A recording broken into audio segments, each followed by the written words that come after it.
Bapak Ibu, Jemaat Kunci Daud, berjumpa lagi dalam ibadah doa malam. Mari kita siapkan hati kita, mari kita memuji Tuhan bersama-sama. Haleluya. Terima kasih Yesus Tuhan. Haleluya.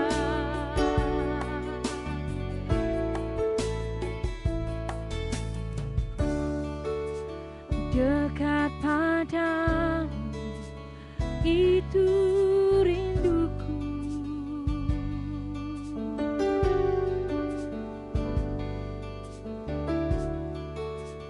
setiap kataku kau pun menunggu, tak kusangka ku temukan satu kasih yang abadi. Kiriku datang dan membawa hidupku,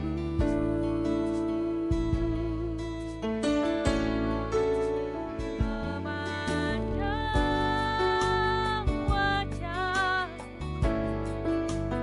mengikuti kebaikanmu, mengejar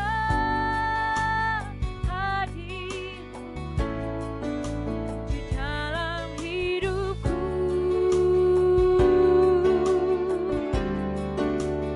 membawa sembah,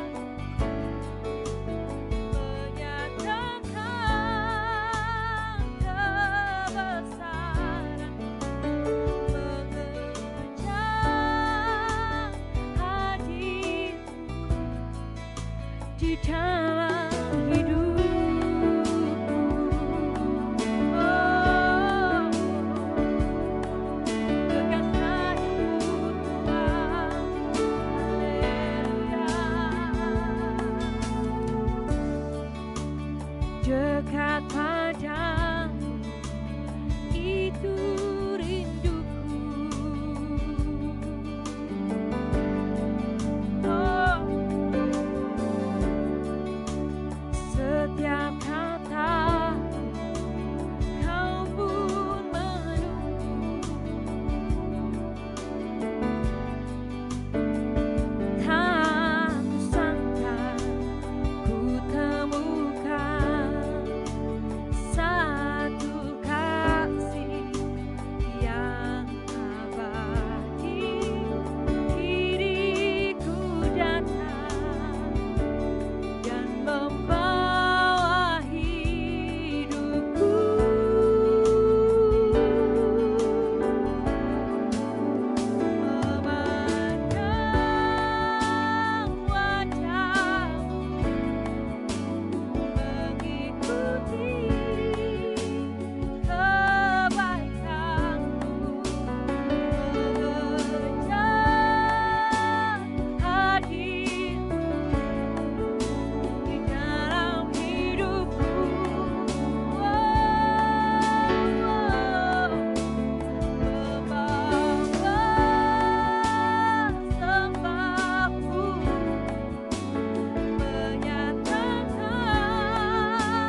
berkorban untuk kami Tuhan. Terima kasih Yesus, terima kasih. Haleluya, amin. Kau terbesar dan mulia, ajaib semua perbuatanmu. Kau terbesar dan mulia, biarlah semua memujimu.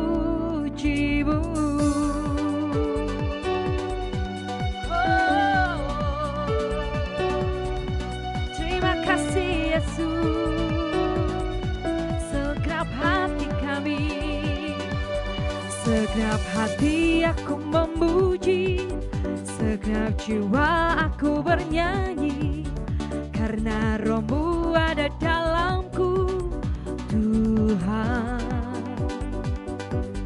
Ku angkat tanganku memuji, ku angkat suara dan bernyanyi, karena Roh-Mu ada dalamku Tuhan.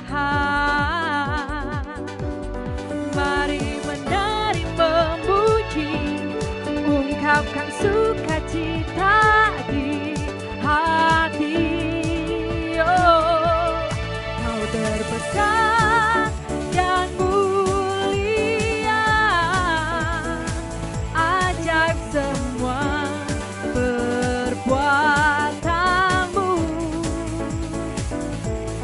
Kau terbesar dan mulia, biarlah semua memujimu. Kau terbesar, kau terbesar dan mulia, ajaib semua perbuatanmu. Kau terbesar dan mulia, ajaib semua perbuatanmu. Kau terbesar, kau terbesar dan mulia, ajaib semua perbuatanmu. Kau terbesar dan mulia, biarlah semua memujimu. Biarlah semua memujimu. Biarlah semua memujimu.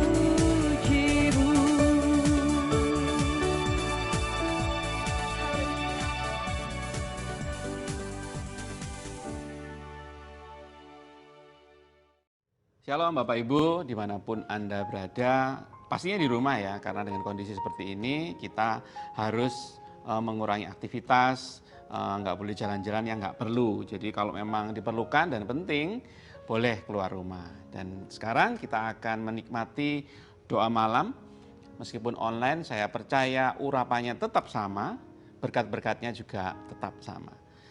Bulan ini kita masih dalam tema rela berkorban.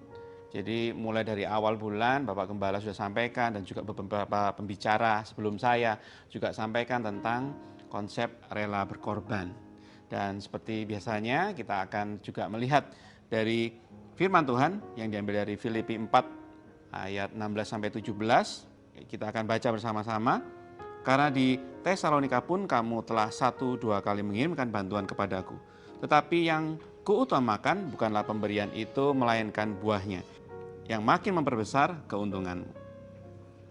Ini bicara tentang apa yang dilakukan jemaat gereja Filipi kepada pelayanan misi dari Paulus. Adalah sebuah hal normal jika sebuah jemaat itu mendukung pelayanan dari hamba Tuhan. Jadi mereka bantu Paulus, pelayanan Paulus, mereka support baik mungkin juga dalam doa dan juga mungkin dalam hal-hal yang bersifat keuangan, dana, fisik, atau mungkin makanan, ya, tempat tinggal yang diperlukan Paulus selama menjalankan misinya. konsep rela berkorban di sini saya mau sharingkan adalah konsep tentang nothing tulus, Bapak Ibu. Jadi sebuah tindakan tulus tanpa mengharapkan timbal balik. Apa yang kita berikan, kita nggak akan berharap ini kembali kepada kita, karena konsepnya adalah rela berkorban. Jadi kalau misalkan masih berharap sesuatu kembali, namanya bukan rela berkorban, Bapak Ibu. Tetapi ada modus di balik itu. Jadi semacam investasi, kita kasih uang atau tanam uang, kita berharap nanti uangnya kembali dengan lebih banyak. Tetapi rela berkorban di sini konsepnya benar-benar yang kita akan kehilangan sesuatu yang kita berikan kepada orang lain atau kepada pihak lain. Jadi benar-benar tulus ya melepaskan itu dan benar-benar tulus memberikan itu. Ketika kita melakukan sesuatu untuk Tuhan, baik itu membantu dalam bidang pelayanan atas nama Tuhan, sesuatu yang kita berikan atas nama Tuhan, maka kita memberikannya dalam arti bentuk cinta kita. Jadi kita sudah tidak lagi memperhitungkan apa yang Tuhan berikan kalau kita mempersembahkan sesuatu. Sudah beda. Karena konsep rela berkorban ini adalah konsep kita cinta kepada Tuhan. Kalau udah cinta kepada Tuhan, kita nggak mungkin lagi bicara bahwa apa yang kita lakukan itu sebuah bentuk investasi. Tuhan, saya udah persembahkan sejumlah uang seperti ini. Saya berharap Tuhan berikan berkali-kali lipat. Tidak, Bapak Ibu. Ini salah besar dan berakhir pada kekecewaan.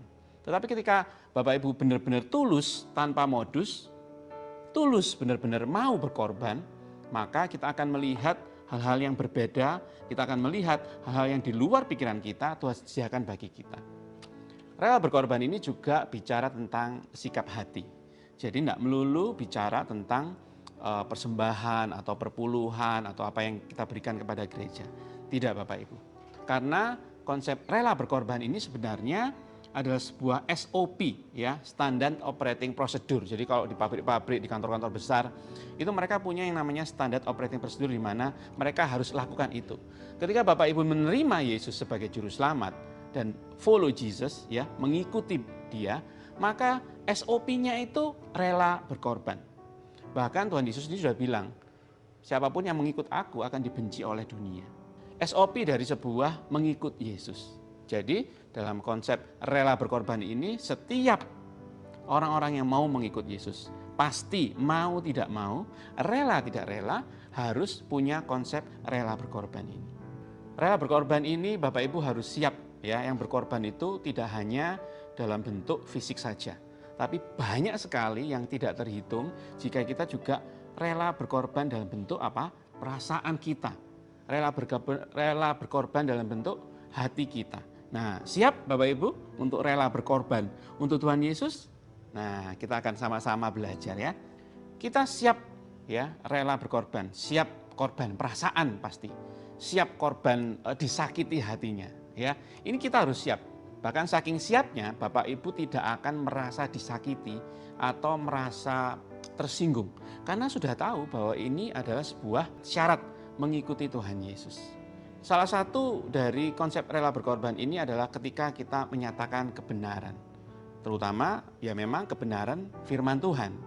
Jadi Bapak Ibu, kebenaran yang tertulis di Alkitab yang sangat mudah dibaca, ya, secara redaksional, secara kalimat per kalimat atau kata per kata, di mana tidak perlu lagi didiskusikan, dicari bahasa Ibraninya ini dan segala macam. Itu seringkali sudah membuat banyak orang-orang tersinggung. Kok aneh ya? Firman Tuhan bikin orang tersinggung. Banyak Bapak Ibu.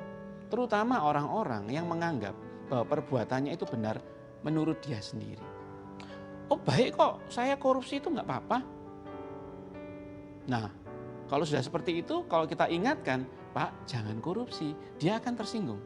Karena standar kebenarannya milik mereka sendiri. Tidak sesuai dengan standar kebenaran dari yang Alkitab ajarkan. Nah, saya mau cerita tentang perpuluhan. Saya cerita perpuluhan, bahwa perpuluhan itu adalah sebuah sikap hati, perpuluhan adalah kewajiban, rasa cinta kita kepada Tuhan, dan lain sebagainya, dan lain sebagainya, dan lain sebagainya. Tetapi Bapak Ibu, tidak semua orang merespon sama seperti yang saya harapkan. Banyak orang menganggap, aduh kamu kok ngomongin perpuluhan? Kamu sok suci, sok kudus, sok alkitabiah. Respon mereka seperti itu. Di posisi saya, ketika saya belum lahir baru, saya merasa tersinggung. Saya sakit hati. kok saya kan ngomong sesuai dengan yang Tuhan minta, sesuai dengan, maksud saya sesuai dengan Alkitab ajarkan. Kenapa saya dibenci? Nah, ini salah satu konsep bahwa kita siap tidak sakit hati ketika kita menyatakan kebenaran, tetapi orang-orang lain atau teman-teman kita menganggap itu sebuah tidak benar. Selama Bapak Ibu berpegang pada firman Tuhan, selama Bapak Ibu tetap sesuai dengan firman Tuhan, enggak usah khawatir Bapak Ibu. Jadi pada posisinya kita harus mau rela ya membuang sakit hati kita, membuang rasa tersinggung kita kalau kita berani menyatakan kebenaran.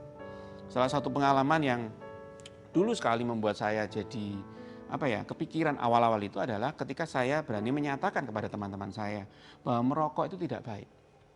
Saya punya banyak teman-teman komunitas, entah itu komunitas foto, hobi, off-road, banyak sekali, dan kebanyakan mereka memang perokok Bapak Ibu.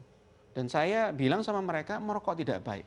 Setidaknya untuk kesehatan mereka dan juga orang-orang di sekitar dia. Tetapi apa yang saya dapatkan, mereka menganggap apa yang saya lakukan adalah sesuatu yang sok kudus atau sok benar. Seperti itu. Sehingga dalam perjalanannya waktu, saya kehilangan beberapa teman-teman saya yang suka merokok tentunya ya. Ketika saya datang gitu, mereka akan ngumpul sama yang rokok dan saya dikucilkan. Di awal-awal saya merasa, Tuhan, salah saya apa? Saya menyatakan kebenaran sesuai firman, saya mengingatkan teman-teman saya supaya sehat dan mengajak mereka untuk mengintrospeksi diri bahwa apa yang mereka lakukan dalam jangka waktu yang sangat panjang itu tidak baik. Tetapi yang saya dapatkan, saya kehilangan teman-teman. Nah, sambil bergumul, saya bertumbuh secara iman. Lalu saya mendapatkan hikmat-hikmat Tuhan. Dan Tuhan berkata di 1 Korintus 15 ayat 33, pergaulan yang buruk merusak kebiasaan yang baik. Jadi Bapak Ibu, setelah saya mendapat hikmat dari Tuhan, saya berketetapan lebih baik kehilangan 100 teman. Tapi punya 2 sahabat baik. Karena yaitu, kalau kita bergaul terus bersama mereka, dan lama-lama kita akan jadi serupa seperti mereka. Jadi, yang saya lakukan adalah menyatakan kebenaran, kalau mereka tidak merespon, ya sudah. Mungkin Bapak Ibu juga pernah seperti itu. Menyatakan kebenaran, malah dianggap yang enggak-enggak. Ya. Kita udah bener ngomongnya, baik-baik, dianggap yang enggak-enggak. Wah, kamu cari muka, kamu apa, kamu sok kudus, soal Alkitabiah, dan seperti itu. Banyak Bapak Ibu, ya enggak apa-apa. Sudah, kita enggak cari perselisihan, dan tetap mendoakan ya supaya karya Roh Kudus itu membuat teman-teman kita setidaknya mungkin hari ini mereka tidak merespon, tapi lama-lama mereka akan melihat dan mendapat hikmatnya dan bertobat. Jadi Bapak Ibu, rela berkorban ini memang SOP-nya orang Kristen. Mau enggak mau kita siap disakiti, siap korban perasaan, ya, sakit hati, enggak masalah, enggak apa-apa. Buang semua itu. Jadi kalau kita disakiti hati kita enggak sakit lagi. Karena kita tahu betul itu salah satu SOP-nya. Ya, itu konsep dari rela berkorban. Nah, yang luar biasa ada 2 kata lagi yang kita mau belajar di sana adalah di Filipi tadi Paulus menulis buahnya memperbesar keuntunganmu. Nah, apa yang kita lakukan untuk Tuhan dengan tulus? Kita adalah sedang berbuah. Memang sebelum berbuah ada pertumbuhan seperti saya katakan tadi. Belajar ya dari pengalaman, dapat hikmat Tuhan, sehingga lama-lama kita berani menyatakan kebenaran. Ini adalah buah dari mengenal Tuhan Yesus. Jadi kalau Bapak Ibu mengikut Tuhan Yesus selama ini, tidak ada perubahan sikap, tidak ada perubahan karakter, dari yang dulu kurang baik menjadi lebih baik, berani menyatakan kebenaran, maka Bapak Ibu belum berbuah. Jadi mari kita berbuah bersama-sama, berani menyatakan kebenaran, dan lebih dari itu berani juga menjalani firman Tuhan. Karena kita nggak mungkin ngomong ke orang A kalau kita nggak jalani A dalam firman Tuhan. Jadi kalau Bapak Ibu bilang, ayo baca firman Tuhan dong, baca Alkitab dong, tapi kita sendiri nggak pernah baca Alkitab. Nah, ini nggak benar. Jadi yang benar adalah kita akan jalani firman Tuhan dulu, baru kita mengingatkan orang lain untuk menjalankan yang sama. Berarti ini kita sedang berbuah Bapak Ibu. Yang terakhir, yang kedua adalah memperbesar keuntungan. Nah, bicara untung, orang dunia akan menganggap bahwa wah, untung itu uang, ya. Uang, duit, cuan. Mikirnya kita seperti itu. Oh, laba. Nah, seperti itu. Padahal dalam konsep seperti ini, rela berkorban, berbuah, dan memperbesar keuntunganmu bukan bicara hanya melulu tentang keuangan. Tetapi karena kita sudah berani mengambil komitmen untuk menyatakan kebenaran, berani mengambil komitmen tidak lagi sakit hati, tidak lagi tersinggung, berani mengambil komitmen untuk mau berbuah, maka Tuhan memberikan ganjaran yang luar biasa, yaitu berkat-berkatnya. Dalam bentuk apa? Banyak Bapak Ibu. Yang luar biasa yang kita tidak pernah sadari adalah bahwa Tuhan memberikan berkatnya dalam bentuk perlindungan. Dalam kondisi pandemi seperti ini, banyak hal bisa terjadi. Ketularan virus itu sangat mudah Bapak Ibu. Ya, jadi kita nggak bisa berusaha luar biasa 100% supaya kita nggak ketularan, nggak bisa. Karena virusnya sangat kecil sekali dan nggak bisa dilihat dengan mata. Kita bisa ketularan dengan cara apapun juga. Tetapi yang luar biasa, penyertaan Tuhan itu membuat kita sampai hari ini berkata kita tetap sehat. Ya, katakan amin, kita tetap sehat. Apapun yang terjadi, saya percaya Tuhan memberikan imun yang luar biasa buat tubuh kita. Someday, semua kita akan kena virus COVID-19. Tetapi yang luar biasa, kita tidak sakit sama sekali. Karena imun kita yang luar biasa, yang saya percaya campur tangan Tuhan, membuat kita sehat. Tetapi ya, harus berhikmat. Jaga kesehatan, jaga kebersihan. Kalau hari-hari ini kita dilarang untuk banyak berkumpul, mendatangi tempat-tempat kerumunan banyak, kita harus pakai masker, cuci tangan, menjaga kesehatan, ya, vitamin yang cukup, olahraga yang cukup, dan tidak dalam tanda kutip mencari penyakit. Ya, mencari penyakit ini berarti kebiasaan-kebiasaan buruk. Contoh yang seperti yang saya saksikan tadi tentang merokok. Ya sudah, hentikan. Jadi mari kita rela berkorban bagi Tuhan, berbuah, dan nikmati berkat-berkat yang Tuhan sediakan buat kita. Tuhan Yesus memberkati, mari kita akan berdoa. Bapak, kami mengucap syukur untuk setiap penyertaan-Mu yang luar biasa. Dan hari ini kami juga belajar tentang rela berkorban. Hari ini kami kembali diingatkan untuk terus berbuah. Dan kami percaya berkat-berkat yang luar biasa Engkau sediakan buat kami. Bahkan berkat-berkat kemampuan untuk mau berbuah pun Tuhan berikan. Supaya kami semakin berbuah, semakin bertumbuh luar biasa untuk kemuliaan Tuhan. Di dalam nama Tuhan Yesus kami mengucap syukur, dan mari yang bersuka cita katakan amin. Tuhan Yesus memberkati.